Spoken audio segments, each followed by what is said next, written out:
Hello, everyone. We are here at MTAC Blackjack and super excited to be joined by guest Kyle McCarley. Kyle, thank you so much for taking the time. Yeah, thank you guys so much for having me. How's your MTAC going so far? It's going great. I'm having a blast. I'm getting to do some of the bigger, more fun panels that other cons for whatever reason are just scared to let me come and do. So I'm excited We're get. very fearless here. Yeah, We yeah, our yeah. I'm panels. excited to get to do some fun stuff here. Yeah. Yeah. We've had discussions from things like dog sodomy and Oh my god. burial was a big theme last night of the Men Knowledge Okay. panel. How to bury people, dispose of bodies, that was a big thing. All right, all right. So I'm yeah. missing the really good panels. Yeah, absolutely. We are just going full in here at Impact. So I'll just start off with an easy question. Kyle, what are some things that you've been working on that you can share with us? Well, I am currently actively still working on the Near Automata or Automata, depending on who you ask, anime with Aniplex and Bang Zoom, where they got the whole cast back, which is great. Getting to play in that sandbox again. Recently, let's see. There's a game that came out from Binary Haze Interactive called Redemption Reapers. I was the character Luff, Lugh, and I also got to direct the English voiceover in that game, so that was pretty cool. I got to do a really cool character in the current season of Fallout 76. His name is Rip Daring, and he is a cryptid hunter. And if you imagine Zap Brannigan as a cryptid hunter, that's Rip Daring, and that was really cool. He's sending wave after wave of your own man. He's really fun character. Right. I've got a question of, in getting into acting, was there any specific performance or something you saw that was like that moved you enough to like really get into the industry, or like Oh how did you man, get into this, you know, voice acting or acting? it's so funny that you ask that question because I feel like that's a question that I need to ask myself every now and then. When you're a kid, you want to do everything. You want to be an astronaut and a firefighter and a baseball player, and all of the things. And when I was a kid, actor was always on that list, and as the other stuff fell off, actor stayed. I cannot remember a time when I didn't want to be an actor. So I don't know what it was that like was the impetus for that's what I want to do, but there have certainly been performances that I've seen that have made me go, ooh, that's really cool, especially when we're talking about voiceover specific, because that's the type of acting that I ended up finding my real passion for.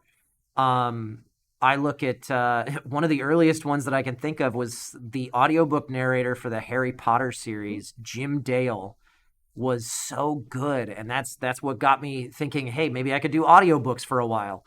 Thankfully, I don't do those anymore, but I used to. And Jim Dale, I definitely credit for that. There's a ton of voiceover performers that I can nod to. Like Rob Paulson is fantastic, Billy West, Jim Cummings, Maurice LaMarche, Tress MacNeille, Phil Lamar. There's like all of those big heavy hitter, from the cartoon shows when I was a kid. Those are the people that I'm like, man, I would really love to work with them someday. And I have had the chance to work with Phil Lamar.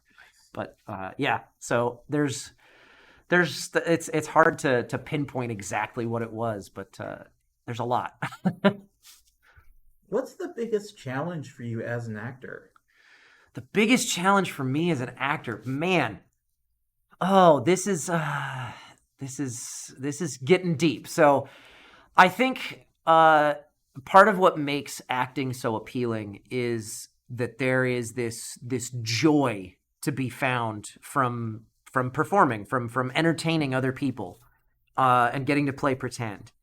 And when I was younger, not even that long ago, like 5 or maybe 10 years ago, like just breaking into the type of work that people know me for now, every job was new and exciting and everything was like shiny, and I had so much joy going into work on anything, and it didn't matter what it was.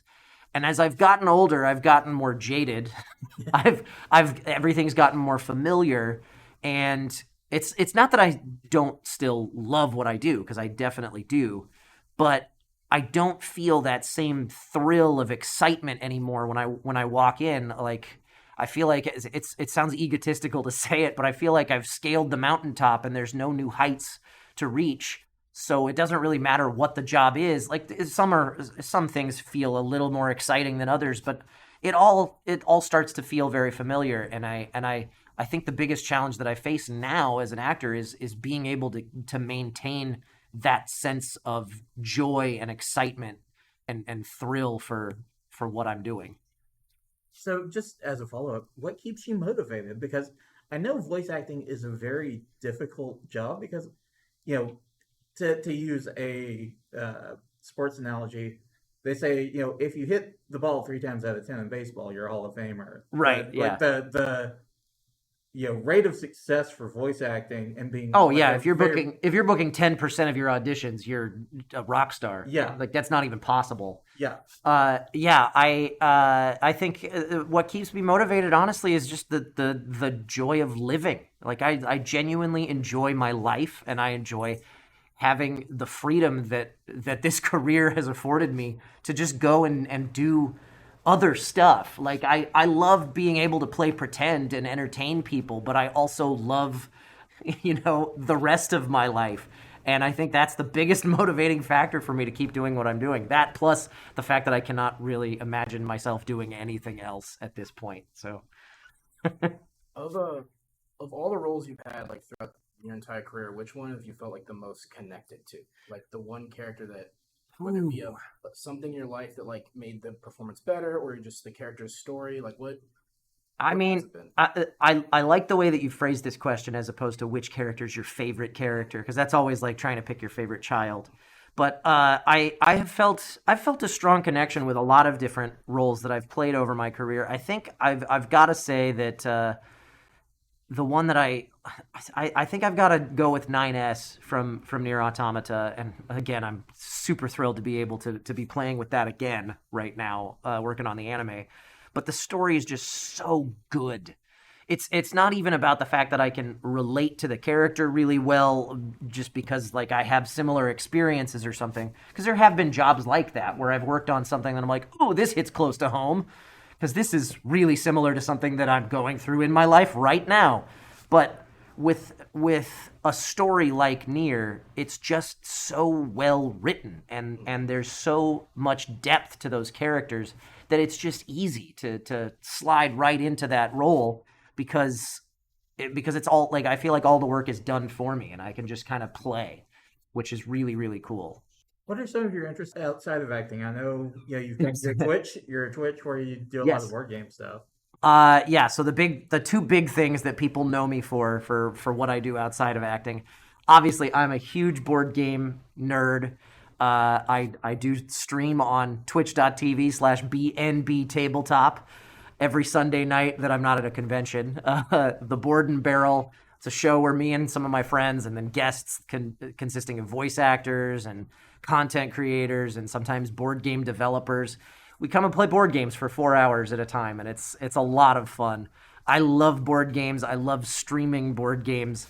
I think if there's one thing that I could imagine myself doing for money, if anyone would pay me for it, it would be playing board games, other than acting. I'm also, as a lot of people who know me know, I am a big fan of the Colorado Avalanche. Hell yeah. Big time hockey fan. I play beer league hockey one night a week. I love hockey. I have since I was a kid. Partially, What position do you play? I tend to play left wing. Okay. Sometimes right. Honestly, I've played all positions. I don't like to play center because I'm terrible at winning faceoffs. But I'm comfortable pretty much.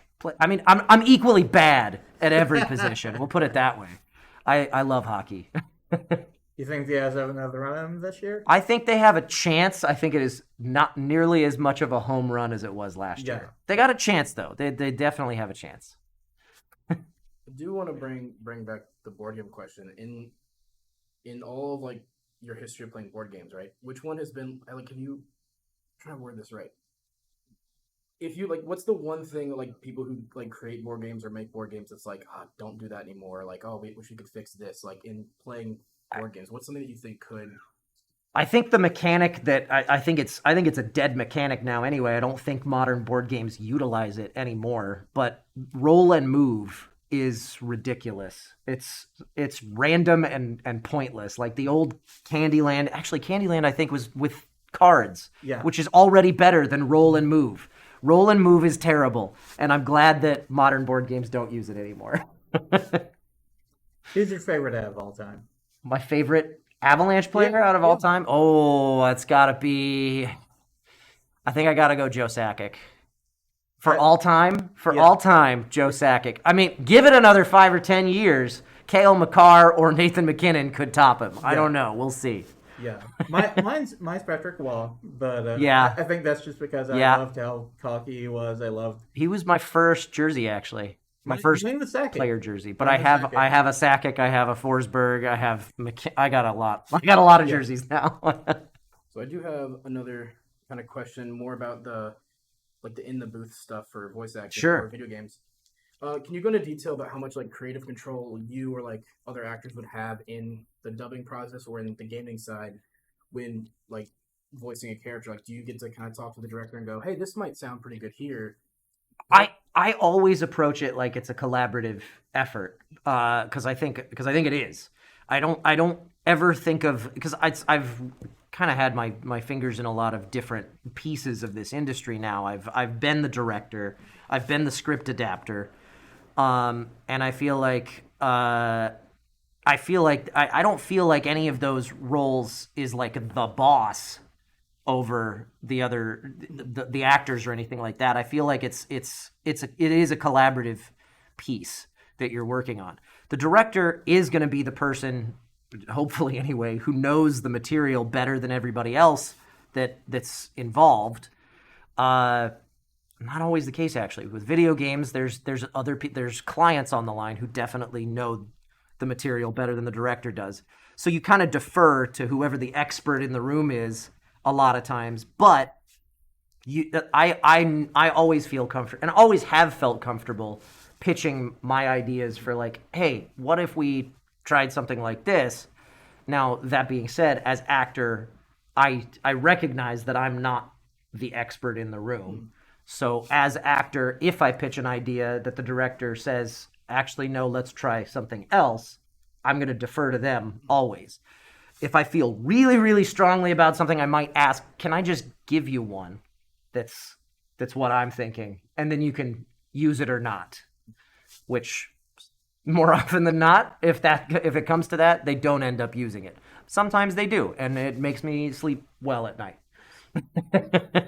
It's good that you have that sense of empowerment just to, put things out there. The thing that I think a lot of newer actors or people in this industry kind of get stuck feeling like they need to impress people, or they need to not make waves, or I feel like it's important to recognize that like everybody in the room is on your side. You're not there like it's not an adversarial relationship, because they all want you to succeed. They all want you to get the line the way that they want it, like the way that they need it, so that they can move on to the next thing, because it's all, so it is a collaborative process. And I think a lot of people kind of get stuck in their heads and like, oh, I don't want to disappoint them, I want to give them what they want. And you can't come at it from an approach of I got to give them what they want. You've got to come at it from a collaborative approach of let's make this thing as good as it can be, or what it needs to be for this particular character. If that makes sense. I know throughout the years, obviously the dubbing process of like Japanese media to English has kind of gotten better, especially if you look at like modern day examples of like Persona 5's English dub, Yakuza's, or even like modern dubs like My Dress Up Darling, or even the Persona 5 anime dub, where they're not just translating it and then putting in there. It's now become like we're actually going to write it. Yeah, we localize. Yeah. Have you seen kind of like that change from like kind of being from early days to now? I feel like by the time I was breaking into anime and localized video games, it was already headed in that direction. And I've worked with some clients who are much more, no, we need to stick to the Japanese intention with everything. And then other clients that are kind of give us a little bit more leeway to try and localize. And I feel like the mindset has definitely gotten to a point now in the industry where we are attempting to localize. We are trying to make sure that, yes, we honor the original intention, but we also make the story and the dialogue make sense for Western audiences. If there's something that's very culturally Japanese in the dialogue, and this is especially common with comedy, because what's funny in Eastern culture is not at all the same thing as what's funny in Western culture. So if we want to still make the show funny, we localize. We come up with different stuff that is funny that still fits with whatever the story is, and we change things as needed around that. And I've seen that mindset has definitely become more and more prevalent within the industry over the past 10 years. Yeah, for sure. I did want to also ask specifically, because you've obviously voiced in like a lot of, you know, shonen stuff, and like you always at Nier, which is Sure. a whole different. Yeah. How was it voicing a character like Mikazuki, where Oh. Gundam is all about like the politics and cool, Yeah. let's fight, but there's politics and war and all this stuff where I think they do a good job of handling all this. It's funny that you asked that question like that, because the politics are not a factor for Mikazuki at all in that show. Like he is a warrior focused on the fight and taking care of his loved ones. But honestly, like on a personal note, getting to work on Gundam, like that was huge for me. When I booked that job, I had yet to book a lead role in anything that anybody really cared about yet. I had worked on some other anime where I'd been a supporting character, something, you know, in the focal, like in the realm of the focal point of the show, but not necessarily the leading role. And I got the audition for Mobile Suit Gundam Iron Blooded Orphans, and I went, oh man, it would be so cool to work on this in some capacity. Because when I was a kid, Toonami was an after-school block, and Gundam Wing was my favorite anime, for sure. I went to school in cosplay, before that was a term, as Catra Roberba Winter on a regular school day for no reason, because me and my friends had all picked characters from the show that were our character. We were definitely the cool kids at the school. So Gundam Wing was like that held a special place in my heart, and I got an audition for a Gundam show that was sorta kinda Gundam Wing-ish, because Gundam Wing was like its own thing within the Gundam world, and IBO was also that, and it evoked a lot of the same feelings for me just looking at the audition material, and I was like, this would be really cool to just be somebody in this show. And then I booked Mikazuki, and so I got, not only did I get to be in it, I got to be a Gundam pilot. I got to be the main character in a Gundam series.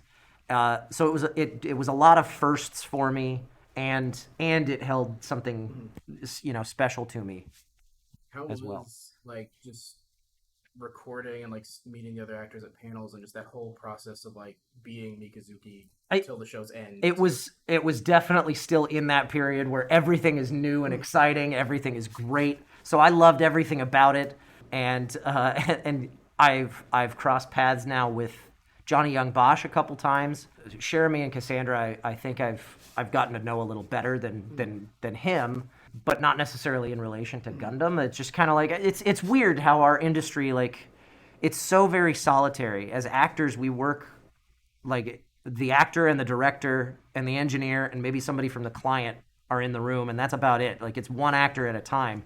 For dubbing especially, for video games almost exclusively, occasionally for Western animation, when we're doing prelay recording audio, we will have a group record, but that's less and less common now, and so it's kind of a solitary experience. We don't get to meet the people we're working, quote unquote, with very often. until we start doing conventions, and then like this is where we socialize with Yeah. each other, is at these cons. But Johnny's great, Jeremy's fantastic, Cassandra's great. Like I love all of those people. They're super cool people. I do have one. I mean, this kind of could relate to all the famous actors and voice actors you've mentioned. But is there any franchise that you've seen or that is coming out with stuff, whatever that? Man, I'd love to work for that. Like that'd be the one like dream thing to work on, whether it be video game, anime, or working with another voice actor. The Just either of big those. the big bucket list franchise I kind of sort of get to scratch off now is Star Wars, because I got to do Star Wars Visions. I did the script adaptation for 2.5 episodes of that little mini series, and then I got to play some bit parts in a couple of them as well, and that was really cool. I still don't really consider that crossed off my bucket list because it's not canon to the Star Wars universe. So I would like to be a named character in Star Wars somewhere in the Star Wars universe, because I've always been a massive Star Wars fan. In recent years, I have gotten super hooked on The Expanse as a sci-fi nerd. I don't know if they'll ever do more with that franchise, but sign me up if it happens. Has there ever been a role where you're recording lines and everything, and then the darkness of the story just kind of seeps in and gets to your own mental state where you start feeling bad because of the lines that you're recording and how the story is going for the character? I sort of kind of touched on this in an earlier question, but there have been times when life in general is paralleling a little too closely with what's happening in the story. And it makes it really easy to get into the shoes of the character, but it also just takes a toll on your mental state. Yeah, that was, I mean, when life is already kicking you while you're down, it's kind of just putting a little bit of extra salt into your wounds when that type of thing happens, and you kind of just rely on whatever sort of therapy coping mechanisms you've got to try and deal with just feeling down in general. I don't think I've had any instances where, because we tend to try and keep things light in the booth, especially when we're working on heavy material. Like the director, every director I've ever worked with on something like that has known this is heavy stuff. Let's take a breather. Let's joke around a little bit once we get through the really heavy, dense, awful stuff. We can decompress for a little bit and then get back to it. I think that's kind of crucial to fostering a healthy work environment. The reason that we ask, we're all near fans, but we're also very big into Berserk. We know that you were Judo. Judo was my personal favorite character. I had obviously. That was such a short session for me because that was in the not the original Berserk, but yeah, exactly. So it was a really quick session. Like I actually think I did 2 or 3 sessions for it, but they were all really short, like 30 minutes or something. So I barely even remember that project now. For Nier, yeah, stuff got heavy, but it was cathartic in a way, and it was such a good story that I was like, oh, this is awesome. Like this is so cool getting to work on this. Like I never started feeling down about that project. It was always just sheer joy at getting to be part of it. Yeah, they do a good mix of beautiful sadness. And Yeah. I kind of I like dark stories to a certain extent. I like it when it's a gut punch that makes you go, oh, that sucks so bad for that character. That's awesome. That's great storytelling. Because life does that. And I like when media gives you, I mean, obviously there are times in life, like during the pandemic, we need a series like Ted Lasso to come along and make us all feel good and warm inside. But when life is good, in general, I like to see a little bit of the darker, dirtier stuff. So just want to say thank you so much, Kyle, for your time. Hopefully, we'll get you back and we'll just play some board games or something. Sounds good. Thank you guys so much for having me. Thanks for listening to yet another production of the OSMcast, your podcast for everything awesome. You can find us online at awesomecast.com, OSMcast.com, or, wherever you find your podcast, just search for OSMcast. You can also find us on the social medias, OSMcast at Twitter or on Facebook. Of course, you can also find our wonderful interview guru, the greatest living interviewer, John Robbins, at J5 is Live. Or perhaps you'd like to follow our amazing editor, Anna, at Angel Darkfire. Or just me, at It's Basil Time on Twitter. Our theme song is produced by DJ Inabito, and you can find him online at djinabito.com. And once again, thanks for listening to the OSMcast. We appreciate you.